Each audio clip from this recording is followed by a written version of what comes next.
രാജകീയ ചരിത്രം ഇസ്രായേല്യരുടെ രാജകീയ ചരിത്രം പിതാക്കന്മാർ നേതാക്കന്മാർ രാജാക്കന്മാർ പ്രവാചകന്മാർ രാജകീയ ചരിത്രം ഇസ്രായേല്യരുടെ രാജകീയ ചരിത്രം. വിഭജന ശേഷമുള്ള യഹൂദ്യയിലെ ആദ്യത്തെ 7 രാജാക്കന്മാർ അഥവാ രഹബയാം മുതൽ അഥല്യ വരെയുള്ളവരെ കുറിച്ചുള്ള ചരിത്രം കഴിഞ്ഞ പാഠത്തിൽ നാം പഠിക്കുകയുണ്ടായി. ഇന്ന് 8ാമത്തെ രാജാവായ യോവാശ് മുതലുള്ള ചിലരെ കുറിച്ചാണ് നാം പഠന വിധേയം ആക്കുന്നത്. 7ാമത്തെ വയസ്സിൽ രാജാവായ യോവാശ് എന്നുള്ളതാണ്. അഥല്യയെ പറ്റി കഴിഞ്ഞ ക്ലാസ്സിൽ നാം പഠിച്ചതാണ് എങ്കിലും സന്ദർഭോചിതമായി ചില കാര്യങ്ങൾ ആവർത്തിക്കേണ്ടതായിട്ടുണ്ട്. ഇസബേലിന്റെ മകളായ അഥല്യ രാജസന്തതികളെയൊക്കെയും കൊല്ലിക്കുന്ന സാഹചര്യം നാം കാണുകയുണ്ടായി. അഥല്യയുടെ പിതാവായ ആഹാബ് യുദ്ധത്തിൽ കൊല്ലപ്പെട്ടു. ഭർത്താവായ യഹോരാം കുടലി ചാടി മരിക്കുകയുണ്ടായി. മകനായ അഹസ്യാവ് യേഹുവിനാൽ കൊല്ലപ്പെടുകയുണ്ടായി. ഇങ്ങനെ പിതാവ്, ഭർത്താവ്, മകൻ ഇവർ മൂവരും മരിച്ചതോടുകൂടെ അഥല്യ രാജഭരണം പിടിച്ചെടുക്കാനുള്ള ഭയങ്കരമായ പരിശ്രമങ്ങൾ ചെയ്യുകയുണ്ടായി. അഥല്യയുടെ ഭർത്താവാണ് യഹോരാം. ഈ യഹോരാം അഥല്യ ദമ്പതികൾക്ക് 2 മക്കളാണ് ഉണ്ടായിരുന്നത്, ഒരു മകനും ഒരു മകളും. മകനാണ് അഹസ്യാവ്, മകളുടെ പേര് യഹോശേബ. ചിലയിടങ്ങളിൽ അവളെ യഹോശബത്ത് എന്നും വിളിച്ചിട്ടുണ്ട്. ഈ യഹോശബയെ ഒരു പുരോഹിതനാണ് വിവാഹം ചെയ്തത്. അദ്ദേഹത്തിന്റെ പേര് യഹോയാദ എന്നായിരുന്നു. അഥല്യ തന്റെ രാജസ്ഥാനം ഉറപ്പാക്കാൻ വേണ്ടി രാജതലത്തിൽപ്പെട്ട രാജകുടുംബത്തിൽപ്പെട്ട ആൺമക്കളെയൊക്കെയും കൊല്ലിക്കുകയാണ്.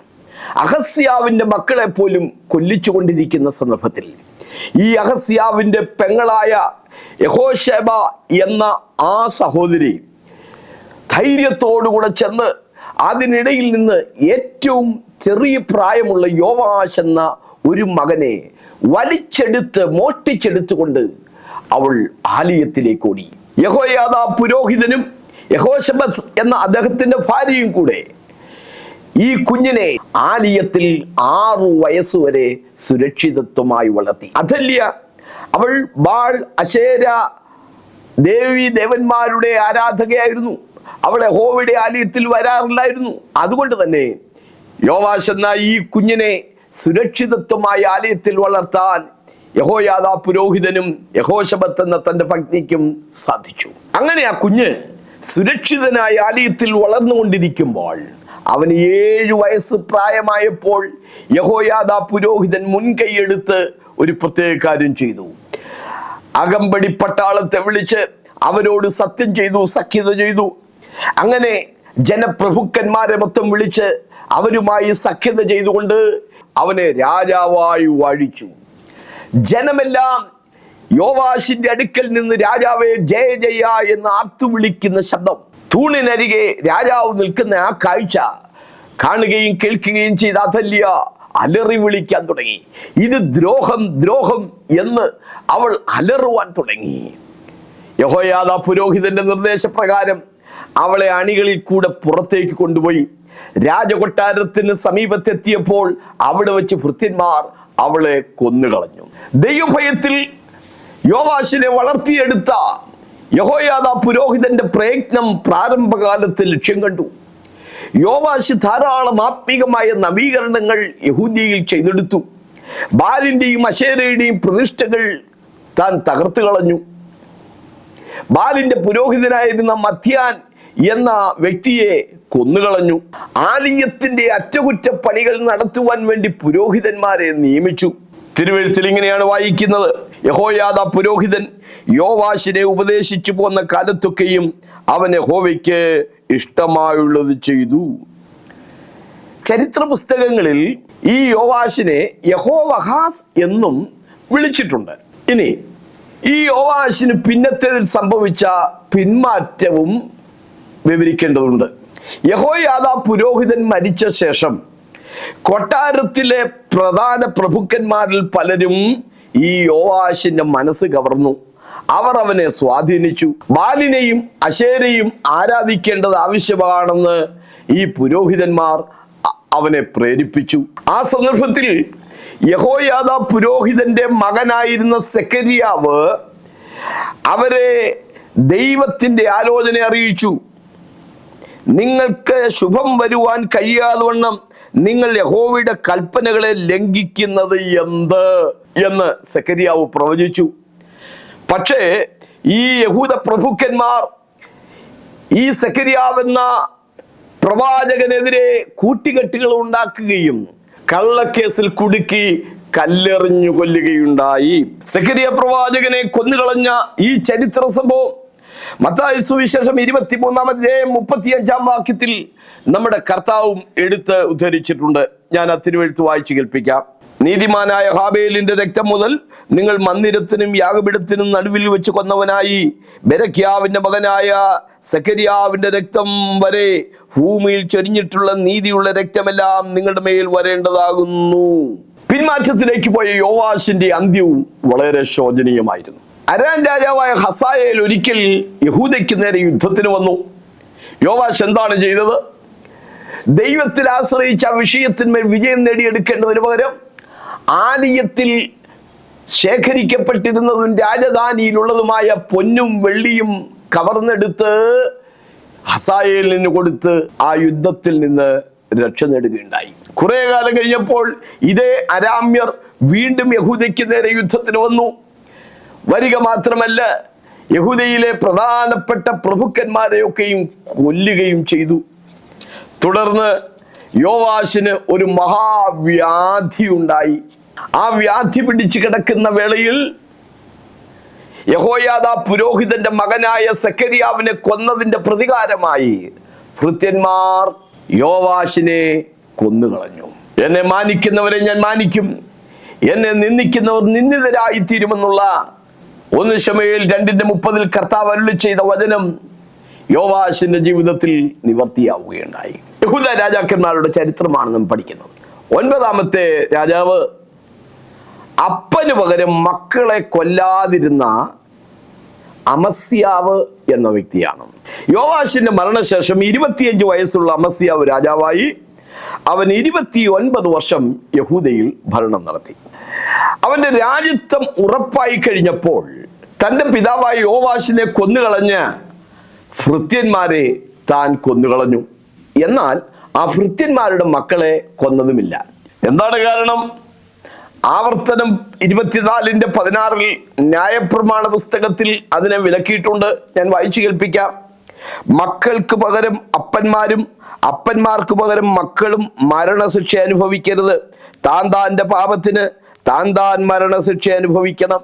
അമസ്യാവ് ദൈവത്തിന്റെ വചനപ്രകാരം ആ കാര്യത്തിൽ ഇടപെടുകയാണ് ഉണ്ടായത്. താൻ ഒരിക്കൽ ഏദോമ്യരുമായി യുദ്ധത്തിന് പോകാൻ വേണ്ടി ഒരുമ്പെട്ടു. ആ സന്ദർഭത്തിൽ വടക്കേ രാജ്യമായ ഇസ്രായേലിൽ നിന്ന് 1,00,000 പട്ടാളത്തെ കൂലിക്കെടുത്തു. അതിന് കൂലിയായി കൊടുത്തത് 100 താലന്ത് വെള്ളിയാണ്. 1 താലന്ത് എന്ന് പറയുന്നത് 35 കിലോയോളം വരും.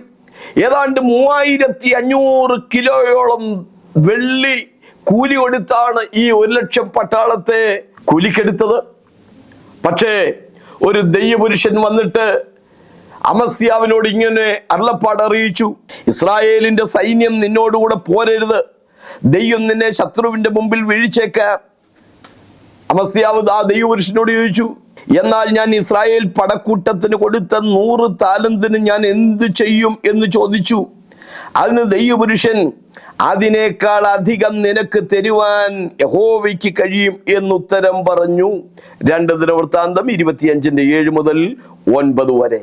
സഹോദരങ്ങളെ, നാം ദൈവത്തിൽ ആശ്രയിച്ചാൽ നമ്മുടെ നഷ്ടങ്ങളെ ലാഭമാക്കി തരാൻ ദൈവത്തിന് കഴിയും.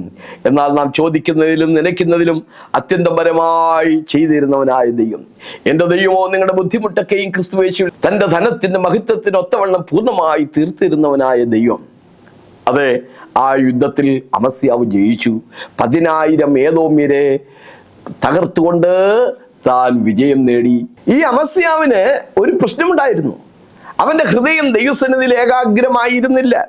2 ദിനവൃത്താന്തം 25:2 അമസ്യാവ് യഹോവയ്ക്ക് പ്രസാദമായുള്ളത് ചെയ്തു, ഏകാഗ്ര ഹൃദയത്തോടെ അല്ലാതാനും. ഇരുമനസ്സുള്ള മനുഷ്യൻ തന്റെ വഴികളിലൊക്കെയും അസ്ഥിരനാണ്. ഏദോമ്യരെ ജയിച്ചു വരുന്ന അമസ്യാവ് സേയൂരിന്റെ ദേവന്മാരെ കൂടെ കൊണ്ടുവന്നു. അതുകൊണ്ട് യഹോവയുടെ കോപം അമസ്യാവിന്റെ നേരെ ജ്വലിച്ചു. ഒരു ദൈവപുരുഷൻ അമസ്യാവിന്റെ അടുക്കൽ വന്നിട്ട്, ജാതികളുടെ ദേവന്മാരെ നീ അന്വേഷിച്ചത് എന്ത് എന്ന് അവനെ ശാസിക്കുകയുണ്ടായി. അമസ്യാവ് ആ ദൈവപുരുഷനോട് കയർത്തു, ഞങ്ങൾ നിന്നെ രാജാവിന് മന്ത്രിയാക്കി വെച്ചിട്ടുണ്ടോ? മതി, നീ വെറുതെ വെട്ടുകൊണ്ട് ചാകുന്നത് എന്തിന്? അവനെ ഭീഷണിപ്പെടുത്തി. ആ ദൈവപുരുഷൻ സംസാരം നിർത്തി. എങ്കിലും താൻ ഒരു വാചകം കൂടി പറഞ്ഞു, ദൈവം നിന്നെ നശിപ്പിപ്പാൻ നിശ്ചയിച്ചിരിക്കുന്നു എന്ന് ഞാൻ അറിയുന്നു. 2 ദിനവൃത്താന്തം 25:14 മുതൽ 16 വരെയുള്ള വാക്യങ്ങൾ. പിന്നത്തതിൽ അമസ്യാവിന്റെ ഹൃദയം നിഗളിക്കുകയുണ്ടായി. ഏദോമ്യരെ ജയിച്ചത് തൻ്റെ കഴിവ് കൊണ്ടാണെന്ന് കരുതി താൻ ഇസ്രായേൽ രാജാവിനെ വെല്ലുവിളിച്ചു. വരുവിൻ, നാം തമ്മിലൊന്ന് നോക്കുക എന്ന് പറഞ്ഞ് ഇസ്രായേൽ രാജാവിനെ വെല്ലുവിളിച്ചു. ഇസ്രായേൽ രാജാവ് അവനോട് ഇങ്ങനെയാണ് മറുപടി പറഞ്ഞത്, നീ അനർത്ഥത്തിൽ ഇടപെടുന്നത് എന്തിന്? പക്ഷെ അമസ്യാവ് അടങ്ങിയിരുന്നില്ല. അവന്റെ ഹൃദയം നിഗളിച്ചു. അവൻ ഇസ്രായേൽ രാജാവിനോട് യുദ്ധത്തിന് വേണ്ടി തന്നെ പോയി. പക്ഷെ ആ യുദ്ധത്തിൽ അമസ്യാവ് തോറ്റു തുന്നം പാടി. ഇസ്രായേൽ രാജാവ് അവനെ പിടിച്ച് യെരുശലേമിലേക്ക് കൊണ്ടുവരികയും യെരുശലേം ദേവാലയവും മറ്റും കൊള്ളയടിക്കുകയും ചെയ്തു. ഈ സമയത്ത് അമസ്യാവ് യഹൂദിയ ജനത തനിക്ക് നേരെ കൂട്ടുകെട്ടുണ്ടാക്കുന്നു എന്നറിഞ്ഞിട്ട് ലാഖീഷിലേക്ക് ഓടിപ്പോയി. ഭൃത്യന്മാർ അവിടെ കൊണ്ടിട്ട് അവനെ അവിടെ വെച്ച് വെട്ടിക്കൊന്നു. മൃതദേഹം ഒരു കുതിരപ്പുറത്ത് കയറ്റി യെരുശലേമിലേക്ക് കൊണ്ടുവന്ന് അടക്കം ചെയ്യുകയും ചെയ്തു. എത്രയോ നല്ല ആരംഭമായിരുന്നു. പക്ഷെ പിന്നത്തേതിൽ അവന്റെ ജീവിതം വളരെ ശോചനീയമായി മാറി. 10ാമത്തെ വ്യക്തി ബലവാനായപ്പോൾ നിഗളിച്ച ഉസിയാവാണ്. ആരംഭകാലത്ത് വളരെ വിനയവും ദൈവാശ്രയവും ഉള്ളവനായിരുന്നു ഉസിയാവ്. അവൻ യഹോവയെ അന്വേഷിച്ച കാലത്തോളം ദൈവം അവന് അഭിവൃദ്ധി നൽകി എന്നാണ് വായിക്കുന്നത്. ബഹുപ്രാപ്തിയുള്ള ഒരു ചെറുപ്പക്കാരനായിരുന്നു ഉസിയാവ്. പല മേഖലകളിലും അവൻ അക്കാലത്ത് വിജയം നേടിയതായി ചരിത്രത്തിൽ പറയുന്നുണ്ട്. 2, കാർഷിക മേഖലയിൽ അവന് വിജയം ലഭിച്ചു. അവൻ കൃഷിപ്രിയനായിരുന്നതിനാൽ അവന് മലകളിലും കൃഷിക്കാരും മുന്തിരിത്തോട്ടക്കാരും ഉണ്ടായിരുന്നു. വാക്യം 7-10. സൈനിക മേഖലയിൽ അവന് വിജയമുണ്ടായിരുന്നു. ശത്രുക്കളുടെ നേരെ രാജാവിനെ സഹായിപ്പാൻ മഹാവീര്യത്തോടെ യുദ്ധം ചെയ്യുന്നവരായി 3,07,500 പട്ടാളമുള്ള ഒരു സേന തനിക്കുണ്ടായിരുന്നു. തന്നെയുമല്ല, തൻ്റെ സൈനികർക്ക് അദ്ദേഹം ആയുധങ്ങൾ ഉണ്ടാക്കി കൊടുത്തു എന്നാണ് വായിക്കുന്നത്. അവർക്ക് സർവ്വ സൈന്യത്തിനും തന്നെ പരിച, കുന്തം, തലകോരിക, കവചം, വില്ല്, കവിണക്കല്ല് എന്നിവ ഉണ്ടാക്കി കൊടുത്തു. അദ്ദേഹത്തിന്റെ പ്രശസ്തിയെക്കുറിച്ച് ഇങ്ങനെയാണ് വായിക്കുന്നത്, ദൈവം അവനെ സഹായിച്ചു. അവൻ പ്രബലനായി തീരുവാൻ തക്കോണം അതിശയകരമായി അവന് സഹായം ലഭിച്ചതുകൊണ്ട് അവന്റെ ശ്രുതി ബഹുദൂരം പരന്നു. ഇതുവരെ നമ്മൾ കണ്ടത് ഉസിയാവ് ദൈവത്തിൽ ആശ്രയിച്ചത് കൊണ്ട് ദൈവം അവനെ അനുഗ്രഹിച്ച ചരിത്രമാണ്. എന്നാൽ പിന്നത്തേതിൽ തൻ്റെ ഹൃദയം നിഗളിക്കുകയും അത് മുഖാന്തരം വീഴ്ചകൾ സംഭവിക്കുകയും ചെയ്തു. വാക്യം 16. എന്നാൽ അവൻ ബലവാനായപ്പോൾ അവന്റെ ഹൃദയം അവന്റെ നാശത്തിനായിട്ട് നിഗളിച്ചു. അവൻ തന്റെ ദൈവമായ യഹോവയോട് കുറ്റം ചെയ്ത് ധൂപപീഠത്തിന്മേൽ ധൂപം കാട്ടുവാൻ യഹോവയുടെ ആലയത്തിൽ കടന്നു ചെന്നു. ധൂപം കാട്ടുവാൻ വിശുദ്ധീകരിക്കപ്പെട്ട ലേവ്യർക്കാണ്, പുരോഹിതന്മാർക്കാണ് അധികാരവും അവകാശവും നിയോഗവും ഉള്ളത്. രാജാവിന് പ്രജാഭരണമാണ്. പക്ഷെ താനാണ് മേലധികാരി എന്ന ഭാവേന പുരോഹിതന്മാർക്ക് ചെയ്യേണ്ടുന്ന ശുശ്രൂഷ ചെയ്യാൻ താൻ ഒരുമ്പെട്ടു. അസരിയാവും വേറെ 80 പുരോഹിതന്മാരും കൂടെ കയറി ചെന്നിട്ട്, ഉസിയാവേ, നീ ചെയ്യുന്നത് ലംഘനമാകുന്നു, പൊയ്ക്കൊള്ളുക എന്ന് പറഞ്ഞു. പക്ഷേ ധൂപകലശം കയ്യിൽ പിടിച്ചിരിക്കെ ഉസിയാവ പുരോഹിതന്മാരോട് കോപിച്ചു. അവർക്ക് നേരെ കോപിച്ച് ചുളിങ്ങി നിൽക്കുന്ന ആ നെറ്റിയിൽ പെട്ടെന്ന് കുഷ്ഠം പൊന്തി വന്നു. മറച്ചു വെക്കാൻ കഴിയാത്തതുപോലെ ആ പൊന്തി വന്ന കുഷ്ഠം ഉസിയാവിനെ വല്ലാതെ അലട്ടി. താൻ തന്നെ ബന്ധപ്പെട്ട് പോയി എന്നാണ് വായിക്കുന്നത്. അവൻ പിന്നത്തേതിൽ ജീവപര്യന്തം കുഷ്ഠരോഗിയായിരുന്നു. രാജാവായതുകൊണ്ട് തുണി കൊണ്ട് മറച്ച ഒരു പ്രത്യേക ശാലയിൽ അവനെ ആക്കി. കുഷ്ഠരോഗി അശുദ്ധൻ അശുദ്ധൻ എന്ന് സ്വയം വിളിച്ചു പറയണമായിരുന്നു. പക്ഷേ അവൻ രാജാവായതുകൊണ്ട് അവന് പകരമായി സേവകന്മാർ അശുദ്ധൻ അശുദ്ധൻ എന്ന് പറഞ്ഞു. പക്ഷെ ഉസിയാവ് മരിച്ച ആണ്ടിൽ യെശയ്യാവെന്ന അക്കാലത്തെ സമകാലിക പ്രവാചകൻ മറ്റൊരു ദർശനം കണ്ടു. ഉയർന്നും പൊങ്ങിയുമുള്ള സിംഹാസനത്തിൽ നീണാൾ വാഴുന്ന സർവശക്തനായ ദൈവത്തിന്റെ ദർശനം. അവിടെ സേവകന്മാരല്ല സറാഫുകൾ പരിശുദ്ധൻ പരിശുദ്ധൻ പരിശുദ്ധൻ എന്ന് ദൈവത്തെ സ്തുതിക്കുന്നു. അവന്റെ രാജ്യം പിന്നത്തതിൽ ഭൂകമ്പത്താൽ തകർന്നുപോയി എന്നാണ് പ്രവാചക പുസ്തകത്തിൽ നമ്മൾ വായിക്കുന്നത്. 11 യഹോവയുടെ മുമ്പാകെ ക്രമമായി നടന്ന യോഥാം എന്ന രാജാവാണ്. 25-ാം വയസ്സിൽ യോഥാം രാജാവായി. അവൻ 16 വർഷം യഹൂദയിൽ ഭരിച്ചു. 2 ദിനവൃത്താന്ത പുസ്തകം 27-ാം അധ്യായത്തിലാണ് അദ്ദേഹത്തിന്റെ ചരിത്രം നമ്മൾ വായിക്കുന്നത്. അദ്ദേഹത്തിന്റെ ജീവിതത്തിലെ വിജയങ്ങൾ ചിലത് നോക്കൂ. അവൻ യഹോവയ്ക്ക് പ്രസാദമായുള്ളത് ചെയ്തു, യഹോവയുടെ മുമ്പാകെ ക്രമമായി നടന്നു. വാക്യം 2:6. അവന്റെ പണികൾ: ദൈവാലയത്തിന്റെ ഒരു പടിവാതിൽ പണി പൂർത്തീകരിച്ചു. ഓഫേലിന്റെ മതിലും മലനാട്ടിൽ പട്ടണങ്ങളും വനങ്ങളിൽ കോട്ടകളും ഗോപുരങ്ങളും പണിതു. അമോര്യരെ തോൽപ്പിക്കുകയും 100 താലന്ത് വെള്ളിയും 10,000 കോർ കോതമ്പും യവവും 3 വർഷത്തേക്ക് അവൻ കപ്പം വാങ്ങുകയും ചെയ്തു. എന്നാൽ തൻ്റെയും ജീവിതത്തിൽ ചില പരാജയങ്ങൾ പറ്റിയിട്ടുണ്ട്. തൻ്റെ പിതാവായ ഉസിയാവ് ക്രമം തെറ്റിച്ച് ധൂപം കാട്ടാൻ ആലയത്തിലേക്ക് ചെന്നതുകൊണ്ടാണല്ലോ തനിക്ക് കുഷ്ഠം വന്നത്. മകനായ യോഥാം ആലയത്തിൽ കടന്നതേയില്ല. മാത്രമാണോ, അക്കാലത്ത് ജനം വഷളത്വം പ്രവർത്തിച്ചു കൊണ്ടിരുന്നു. പൂജാഗിരികൾക്ക് നീക്കം വന്നതുമില്ല എന്ന് 5-ാം വാക്യത്തിൽ നമ്മൾ വായിക്കുന്നു. 12 യഹോവയോട് നിർമര്യാദം കാണിച്ച ആഹാസ് എന്ന വ്യക്തിയാണ്. യോഥാമിന്റെ മരണശേഷം 20 വയസ്സുള്ള ആഹാസ് രാജാവായി. അവൻ 16 വർഷം യഹൂദിയിൽ ഭരിക്കുകയുണ്ടായി. വടക്കേ രാജ്യമായ ഇസ്രായേലിലെ ദുഷ്ട രാജാവായിരുന്ന ആഹാബിനെ പോലെ യഹൂദിയിൽ ആഹാസും അവൻ നിർമര്യാദം കാണിച്ച് യഹോവയോട് മഹാദ്രോഹം ചെയ്തു എന്നാണ് വായിക്കുന്നത്. അദ്ദേഹത്തിന്റെ ജീവിതത്തിൽ സംഭവിച്ച ചില പരാജയങ്ങൾ ശ്രദ്ധിക്കണം. അവന്റെ പാപങ്ങൾ കഠിനമായിരുന്നതിനാൽ ദൈവം അവനെ അരാം രാജാവിന്റെയും ഇസ്രായേൽ രാജാവിന്റെയും കയ്യിലേൽപ്പിച്ചു. ഇസ്രായേൽ രാജാവായ പേക്കഹ് യഹൂദിയിലെ പരാക്രമശാലികളായ 1,20,000 പേരെ ഒരേ ദിവസം കൊന്നുകളഞ്ഞു. മാത്രമല്ല 2,00,000 പേരെ യഹൂദിയിൽ നിന്ന് ഇസ്രായേലിലേക്ക് പിടിച്ചു കൊണ്ടുപോയി. 2 ദിനവൃത്താന്തം 28-ന്റെ 6-8 വാക്യങ്ങൾ. ഇങ്ങനെ പ്രയാസം വന്നപ്പോൾ ദൈവത്തിൽ ആശ്രയിക്കാതെ താന് അശൂർ രാജാവായ തിഗ്ലത്ത് പേലസറിനോട് സഹായം ആവശ്യപ്പെട്ടു. അശൂർ രാജാവായ തിഗ്ലത്ത് പേലസർ വന്ന് യഹൂദിയെ സഹായിക്കുകയും ഇസ്രായേലിനെ പുറകോട്ട് ഓടിക്കുകയും ചെയ്തു. ആഹാസ് പ്രത്യുപകാരമായി ആലയത്തിൽ നിന്നും രാജധാനിയിൽ നിന്നും പൊന്നും വെള്ളിയും എടുത്ത് തിഗ്ലത്ത് പിലേസർ എന്ന അശൂർ രാജാവിന് കൊടുത്തു. ആ സമയത്ത് തനിക്ക് മറ്റൊരു തെറ്റിദ്ധാരണ ഉണ്ടായി.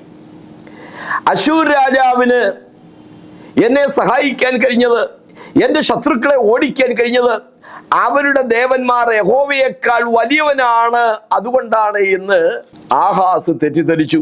പിന്നത്തേതിൽ എന്ത് സംഭവിച്ചു?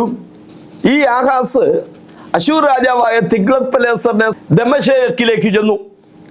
അവിടെ ചെന്നപ്പോൾ തിഗ്ലത്ത് പിലേസർ അവന്റെ ദേവന്റെ ഒരു രൂപവും ഒരു ബലിപീഠത്തിന്റെ മാതൃകയും ആഹാസിന് കൊടുത്തുവിട്ടു. ആഹാസ് അതിവിടെ കൊണ്ടുവന്ന് ഊരിയ പുരോഹിതന് കൊടുക്കുകയും ഊരിയ പുരോഹിതൻ അത് കൊണ്ടുപോയി യഹോവയുടെ ആലയത്തിൽ പ്രതിഷ്ഠിക്കുകയും ചെയ്തു. രാജാവിന് മാത്രം ആലയത്തിലേക്ക് പ്രവേശിക്കാൻ ഒരു നടയുണ്ടായിരുന്നു, പുറകിലത്തെ നട. അശൂർ രാജാവായ തിഗ്ലത്ത് പിലേസർ അത് പറഞ്ഞു വഴക്കുണ്ടാക്കുമെന്ന് കരുതി അതും താൻ അടച്ചു കളഞ്ഞു. ഇസ്രായേലിലെയും യഹൂദിയിലെയും രാജാക്കന്മാരുടെ ചരിത്രത്തിൽ പ്രവാചകന്മാരുടെ ഇടപെടലുകൾ അവിടെ ഇവിടങ്ങളായി നാം കാണുന്നുണ്ടല്ലോ. ഇദ്ദേഹത്തോട് ദൂതറിയിക്കാൻ ദൈവം നിയോഗിച്ച 2 പ്രവാചകന്മാരുണ്ട്. ഒന്ന് യെശയ്യാവാണ്. യെശയ്യാപ്രവചനം 1:1. യഹൂദ രാജാക്കന്മാരായ ഉസിയാവ്, യോഥാം, ആഹാസ്, യെഹിസ്കിയാവ് എന്നിവരുടെ കാലത്ത് യെശയ്യാവ് ശുശ്രൂഷ ചെയ്തു എന്ന് വായിക്കുന്നു. യെശയ്യാപ്രവചനം 7:17 നാം ഇങ്ങനെ വായിക്കുന്നു: അശൂർ രാജാവായ തിഗ്ലത്ത് പിലേസറിന് ആഹാസ് ആലയത്തിലെ ദ്രവ്യമെടുത്ത് കൊടുത്തത് ദൈവഹിതത്തിന് വിപരീതമായിരുന്നു എന്ന് യെശയ്യാവ് അദ്ദേഹത്തെ ശാസിച്ച് ബോധവൽക്കരിക്കുന്നുണ്ട്. അതുകൊണ്ട് യഹോവ നിന്റെ മേലും നിന്റെ ജനത്തിന്റെ മേലും ഇതുവരെ വന്നിട്ടില്ലാത്ത ഒരു അനർത്ഥം വരുത്തും, അശൂർ രാജാവ് നിന്റെ മേൽ വരും എന്ന് യെശയ്യാവ് അവിടെ ദൂതറിയിക്കുന്നുണ്ട്. ആഹാസിനോടുള്ള ബന്ധത്തിൽ ദൈവം ഉപയോഗിച്ച മറ്റൊരു പ്രവാചകൻ ഒദേദാണ്. ഇസ്രായേലിലെ രാജാവായ പേക്കഹ് ഇവിടെ വന്ന് 1,20,000 പട്ടാളക്കാരെ കൊല്ലുകയും 2,00,000 പേരെ ഇസ്രായേലിലേക്ക് പിടിച്ചു കൊണ്ടുപോവുകയും ചെയ്തു. ആ സമയത്ത് ഇസ്രായേലിൽ ഉണ്ടായിരുന്ന ഒദേദ് എന്ന ഒരു പ്രവാചകൻ അവിടുത്തെ രാജാവിനോട് ദൂത് പറഞ്ഞു, നിന്റെ സഹോദര രാജ്യമായ യഹൂദയിൽ നിന്ന് ഈ ആളുകളെ പിടിച്ചുകൊണ്ട് ഇവിടെ വന്നിരിക്കുന്ന ദൈവത്തിന് ഇഷ്ടമല്ല. നഗ്നരായവരെ ഉടുപ്പിക്കുക, ക്ഷീണിതരായിരിക്കുന്നവർക്ക് ആഹാരം കൊടുക്കുക, അവരെ തിരിച്ചയക്കുക എന്ന് ഓദേദ് എന്ന പ്രവാചകൻ പറഞ്ഞ ദൂത് അനുസരിച്ച് ഇസ്രായേൽ രാജാവ് ആ ബന്ദികളെ തിരിച്ച് യഹൂദയിലേക്ക് അയച്ചു എന്ന് ചരിത്രത്തിൽ നാം വായിക്കുന്നു. 2 ദിനവൃത്താന്തം 28:14-15 ആ സംഭവം ഓർത്തിട്ടെങ്കിലും ആഹാസ് ദൈവത്തിന്റെ ആലയത്തിൽ പ്രതിഷ്ഠിച്ച അശൂരിന്റെ പ്രതിഷ്ഠകളെ എടുത്തെറിയേണ്ടതായിരുന്നു. പക്ഷേ അവൻ അതിന് മുതിർന്നില്ല. 13ാമത്തെ രാജാവ് അപ്പനടച്ച ദൈവത്തിന്റെ ആലയത്തിന്റെ വാതിൽ തുറന്ന ഹിസ്കിയ രാജാവാണ്. യഹൂദ്യയിലെ തിളക്കമാർന്നൊരു രാജാവാണ് ഹിസ്കിയാവ്. അദ്ദേഹം വളരെ വിശ്വസ്തയോടും ഏകാഗ്രതയോടും കൂടെ ദൈവത്തെ സേവിച്ച ഭക്തനായിരുന്നു. താൻ രാജാവായ ഉടനെ ചെയ്തത് എന്താണ്? 1-ാം ആണ്ടിൽ 1-ാം മാസം യഹോവയുടെ ആലയത്തിന്റെ വാതിലുകൾ തുറന്നു അറ്റകുറ്റം തീർത്തു. അപ്പനായ ആഹാസ് എന്ന ദുഷ്ടൻ ദൈവത്തിന്റെ വാതിൽ അടച്ചു കളഞ്ഞതാണ്. പക്ഷേ ഹിസ്കിയാവ് ആലയത്തിന്റെ വാതിൽ തുറന്ന് അതിനകത്തെ അറ്റകുറ്റപ്പണികൾ തീർത്തു. അതിലെ സകല മലിനതകളും പുറത്തു കളഞ്ഞിട്ട് താൻ ഇങ്ങനെ പറഞ്ഞു, മക്കളെ, യഹോവയോട് ഒരു നിയമം ചെയ്യുവാൻ എനിക്ക് താല്പര്യമുണ്ട്.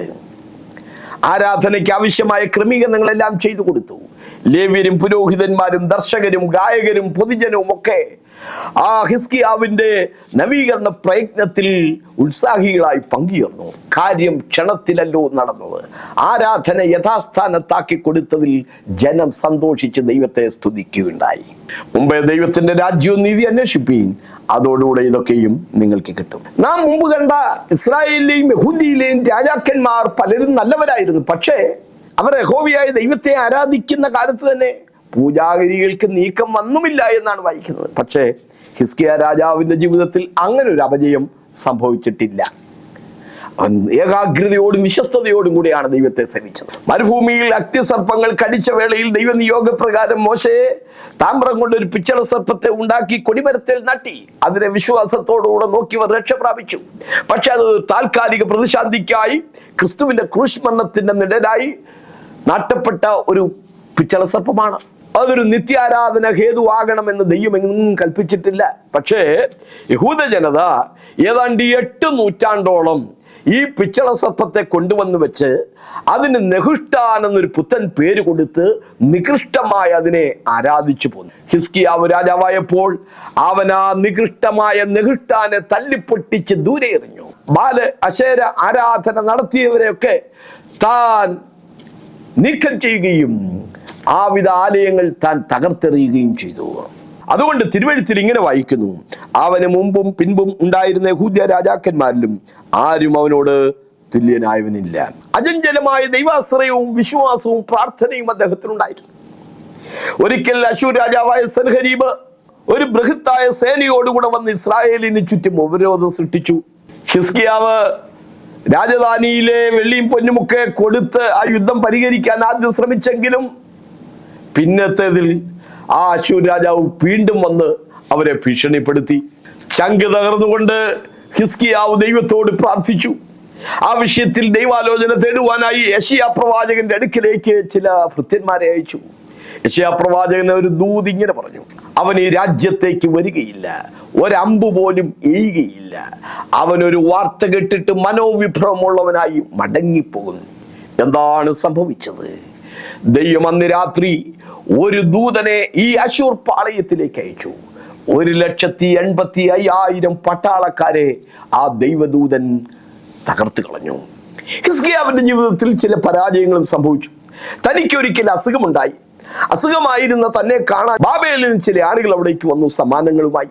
ഹിസ്കിയ രാജാവ് അവരെ സൽക്കരിക്കുകയും തന്റെ രാജധാനിയും ഭണ്ഡാരവും ഒക്കെ അവരെ കാണിക്കുകയും ചെയ്തു. അവർ മടങ്ങിപ്പോയ വേളയിൽ യെശയ്യാ പ്രവാചകൻ വന്ന് അവനെ ശാസിക്കുകയുണ്ടായി. നീ ചെയ്തത് ബുദ്ധിശൂന്യതയാകുന്നു. നീ ശേഖരിച്ചു വെച്ചിട്ടുള്ളതും നിന്റെ പിതാക്കന്മാർ ശേഖരിച്ചു വെച്ചിട്ടുള്ളതും ബാബേലിലേക്ക് കൊണ്ടുപോകുന്ന കാലം വരുന്നു എന്ന് യെശയ്യാവ് പ്രവചിച്ചു. ആ പ്രവചനമാണ് BC 606 ബാബേൽ രാജാവായ നെബൂഖദ്നേസർ യഹൂദ്യയെ ആക്രമിക്കുവാൻ കാരണമായ ഒരു കാര്യം. തന്റെ ജീവിതം നല്ലതായിരുന്നെങ്കിലും തന്റെ ഗ്രഹകാര്യം ക്രമത്തിലായിരുന്നില്ല. ഒരിക്കൽ യെശയ്യാവ് തന്നെ വന്നിട്ട് ഇങ്ങനെ പറഞ്ഞു, നിന്റെ ഗ്രഹകാര്യം ക്രമത്തിലാക്കുക, നീ മരിച്ചു പോകുമെന്ന്. അദ്ദേഹം ഭിത്തിക്ക് നേരെ മുഖം തിരിച്ച് ദൈവത്തോട് കരഞ്ഞു പ്രാർത്ഥിച്ചു, കർത്താവേ, ഞാൻ ഏകാഗ്രതയോടും വിശ്വസ്തയോടും കൂടെ നിന്നെ സേവിച്ചു എന്ന് ഓർക്കണമേ എന്ന്. അതേ ദൈവദാസൻ യെശയ്യാവ് തന്നെ മടങ്ങി വന്ന ദൈവന്റെ ആയുസിനോട് 15 വർഷം കൂടെ നീട്ടിക്കൊടുത്തു എന്ന് ദൂതറിയിച്ചു. ആ നീട്ടിക്കിട്ടിയ ആയുസിലാണ് യഹൂദിയിലെ ഏറ്റവും ദുഷ്ടനായ മനശ്ശെ എന്ന രാജാവ് ജനിച്ചത്. യഹൂദിയിലെ ചില രാജാക്കന്മാരെ കുറിച്ചാണ് ഇന്ന് നാം പ്രധാനമായി ചിന്തിച്ചത്. 7-ാമത്തെ വയസ്സിൽ രാജാവായി മാറിയ യോവാശാണ്. അവൻ കൊല്ലപ്പെടേണ്ടുന്നവനായിരുന്നു. പക്ഷേ യഹോയാദാ പുരോഹിതനാണ് അവനെ ആലയത്തിൽ വളർത്തിയെടുത്തത്. പക്ഷെ പിന്നത്തേതിൽ ദൈവത്തെ മറുത്ത് ബാൽ അശേര പ്രതിഷ്ഠകളിലേക്ക് മനസ്സുകൊണ്ട് തിരിഞ്ഞവൻ മഹാവ്യാധി പിടിക്കുകയും ഭൃത്യന്മാരാൽ കൊല്ലപ്പെടുകയും ചെയ്തു. 2:9 അപ്പന് പകരം മക്കളെ കൊല്ലാതിരുന്ന അമസ്യാവാണ്. തന്റെ രാജ്യത്ത് ഉറപ്പായപ്പോൾ തന്റെ പിതാവിനെ കൊന്നുകളഞ്ഞ ഭൃത്യന്മാരെ താൻ കൊന്നു എങ്കിലും അവരുടെ മക്കളെ കൊന്നില്ല. കാരണം ആവർത്തനം 24:16 പിതാക്കന്മാർക്ക് പകരം മക്കൾ മരണശിക്ഷ അനുഭവിക്കരുത് എന്ന് രേഖപ്പെടുത്തിയിട്ടുണ്ടായിരുന്നു. അമസ്യാവ് ഏദോമ്യരെ ജയിച്ചത് തന്റെ ശക്തി കൊണ്ടല്ല, ദൈവത്തിന്റെ സഹായം കൊണ്ടാണ്. അതുകൊണ്ടാണ് കൂലി കൊടുത്തു വാങ്ങിച്ച പട്ടാളത്തെ താൻ തിരിച്ചയച്ചത്. പക്ഷെ പിന്നത്തിൽ താൻ നിഗളിച്ച് ഇസ്രായേൽ രാജാവിനെ വെല്ലുവിളിക്കുകയും ഇസ്രായേൽ രാജാവിനോടുള്ള യുദ്ധത്തിൽ താൻ തോൽക്കുകയും ചെയ്തു എന്ന് വായിക്കുകയാണ്. 10 ബലവാനായി കഴിഞ്ഞപ്പോൾ നിഗളിച്ച ഉസിയാവാണ്. 16-ാമത്തെ വയസ്സിൽ രാജാവായി മാറിയ ഉസിയാവ് ദൈവഭയത്തിൽ തന്നെ ഉപദേശിച്ചു വന്ന ആ പിതാക്കന്മാരുടെ കാലത്ത് ദൈവത്താൽ താൻ പല മേഖലകളിൽ അഭിവൃദ്ധി പ്രാപിച്ചതായി നാം കാണുകയുണ്ടായി. എന്നാൽ പിന്നത്തേതിൽ ബലവാനായപ്പോൾ അവന്റെ ഹൃദയം നിഗളിച്ചതിനാൽ, പുരോഹിതന്മാർക്ക് മാത്രം ചെയ്യാൻ കഴിയുന്ന ശുശ്രൂഷ അവൻ ചെയ്തതിനാൽ അവൻ കുഷ്ഠരോഗിയായി മരിച്ചു എന്ന് ചരിത്രത്തിൽ നാം കാണുകയാണ്. മറ്റൊന്ന്, യഹോവയുടെ മുമ്പാകെ ക്രമമായി നടന്ന യോധ എന്നതായിരുന്നു. അവൻ ദൈവത്തിന് മുമ്പാകെ ക്രമമായി നടന്നതിനാൽ ദൈവം നൽകിയ നിരവധിയായ അനുഗ്രഹങ്ങളും അനുഭവങ്ങളും നാം കാണുകയുണ്ടായി. പക്ഷേ അവന്റെ പിതാവ് കുഷ്ഠരോഗിയായി മരിച്ചത് ആലയത്തിൽ കടന്നത് കൊണ്ടായതുകൊണ്ട് താൻ ആലയത്തിൽ കടക്ക പോലും ചെയ്തില്ല. ജനം വഷളത്വം പ്രവർത്തിക്കുകയും ബാൽ അശേര ആരാധനകളിലേക്ക് തിരികുകയും ചെയ്തു. യഹോവയോട് നിർമര്യാദം കാണിച്ച ആഹാസാണ്. ജീവിതത്തിൽ പ്രതിസന്ധി ഉണ്ടായപ്പോൾ അശൂർ രാജാക്കന്മാരെ ആശ്രയിച്ചു. അവരുടെ ദേവന്മാരാണ് യഹോവയേക്കാൾ വലിയവനെന്ന ചിന്തയോടെ ആ ദേവന്മാരുടെ പ്രതിമ തിഗ്ലത്ത്-പിലേസർ കൊടുത്തത് ഊരിയ പുരോഹിതൻ മുഖാന്തരം ആലയത്തിൽ പ്രതിഷ്ഠിച്ചു. ആലയത്തിന്റെ വാതിൽ അടച്ചു കളഞ്ഞു. രാജാവിന് ആലയത്തിലേക്ക് കടക്കുവാനുള്ള നട പോലും അടച്ചു കളഞ്ഞു. ഈ ആഹാസിന്റെ പാപങ്ങൾ ദൈവമാകെ കഠിനമായിരുന്നു. ദൈവനോട് യെശയ്യാവ് മുഖാന്തരം ദൂതറിയിച്ചിട്ട് മാനസാന്തരപ്പെടാൻ അവൻ തയ്യാറായില്ല. അവന്റെ അഹങ്കാരത്തിന്റെ കാലത്ത് ഇസ്രായേൽ രാജാവായ പേക്കഹ് വന്ന് 1,20,000 പേരെ കൊല്ലുകയും 2,00,000 പേരെ പിടിച്ചുകൊണ്ടുപോവുകയും ചെയ്ത സന്ദർഭത്തിൽ ഓദേദി എന്ന പ്രവാചകൻ ഇസ്രായേൽ രാജാവിനോട് ദൂത് പറഞ്ഞതിന് ഫലമായി നഗ്നരായ ആ ബന്ധിതരെ വസ്ത്രമെടുപ്പിച്ച് ക്ഷീണിതരായവർക്ക് ആഹാരം കൊടുത്ത് തിരിച്ചയപ്പിച്ച ആ ചരിത്രമോർത്തെങ്കിലും അവൻ ദൈവത്തെ വിശ്വസ്തയോടെ ആരാധിക്കണമായിരുന്നു. അപ്പനടച്ച ദൈവത്തിന്റെ വാതിൽ തുറന്ന ഹിസ്കിയാവാണ്. താൻ രാജാവായ ഉടനെ ചെയ്ത ആദ്യ കാര്യം ദൈവത്തിന്റെ ആലയത്തിന്റെ വാതിൽ തുറക്കുകയും അതിലെ മലിനതകൾ മാറ്റിക്കളയുകയും ചെയ്തു. ലേവ്യരും ഗായകരും ദർശകന്മാരും പുരോഹിതന്മാരും ജനമെല്ലാം ഒത്തുചേർന്ന് ആരാധന യഥാസ്ഥാനത്താക്കി കൊടുത്തതിൽ അവർ സന്തോഷിച്ച് ദൈവത്തെ മഹത്വപ്പെടുത്തിയതായി നാം കാണുകയുണ്ടായി. പക്ഷെ തനിക്ക് രോഗം വന്നപ്പോൾ ബാബയിൽ നിന്ന് വന്നവരെ രാജധാനി കാണിച്ചത് പിൽക്കാലത്ത് യഹൂദി ആക്രമിക്കപ്പെടുവാൻ ഒരു കാരണമായി മാറുകയുണ്ടായി. ഞാൻ ഈ ദൂത് അവസാനിപ്പിക്കുമ്പോൾ ഒരു പ്രത്യേക ചിന്ത നിങ്ങളോട് പങ്കുവയ്ക്കട്ടെ. പ്രതിസന്ധി വന്നപ്പോൾ അശൂർ രാജാവിനെ ആക്രമിച്ചു. ആ അശൂർ രാജാവായ തിഗ്ലത്ത്-പിലേസർ കൊടുത്തുവിട്ട പ്രതിമ ആലയത്തിൽ വയ്ക്കുകയും ദൈവത്തിന്റെ ആലയത്തിലെ ഉപകരണങ്ങളെ ഉടച്ചു കളയുകയും ചെയ്ത ദുഷ്ടനായ മനുഷ്യനായിരുന്നു ആഹാസ്. എന്നാൽ ഹിസ്കിയാവ് രാജാവായപ്പോൾ പിതാവ് ചെയ്ത ആ തെറ്റിനെ തിരുത്തിക്കൊണ്ട് ആലയത്തിന്റെ വാതിൽ തുറന്ന് ആരാധന യഥാസ്ഥാനപ്പെടുത്തി. നിങ്ങളുടെ പിതാക്കന്മാർ പല തെറ്റുകളും ചെയ്തിട്ടുണ്ടാവാം. പക്ഷെ നിങ്ങളുടെ കാലത്ത് ആ തെറ്റുകൾക്ക് പരിഹാരങ്ങൾ വരുത്താൻ നിങ്ങളായി പരിശ്രമിക്കണം. മറ്റൊരു ദൂത് നാം കണ്ടത് അമസ്യാവിനെ കുറിച്ചാണ്. അവൻ യഹോവയ്ക്ക് പ്രസാദമായുള്ളത് ചെയ്തു എങ്കിലും ഏകാഗ്ര ഹൃദയത്തോടെ അല്ലതാനും. യാക്കോബിന്റെ ലേഖനം 1:8 ഇരുമനസ്സുള്ള മനുഷ്യൻ തന്റെ വഴികളിലൊക്കെയും അസ്ഥിരനാകുന്നു. ഏകാഗ്രതയോടെ വിശ്വസ്തയോടെ ദൈവത്തെ സേവിപ്പാൻ ദൈവം നമ്മെ സഹായിക്കുമാറാകട്ടെ. സന്ദേശങ്ങൾ തുടർച്ചയായി ലഭിക്കേണ്ടതിന് ഞങ്ങളുടെ യൂട്യൂബ് ചാനൽ സബ്സ്ക്രൈബ് ചെയ്താലും വിവരങ്ങൾക്കും പ്രാർത്ഥനയ്ക്കും വിളിക്കേണ്ട നമ്പർ 8086991167 9946997525.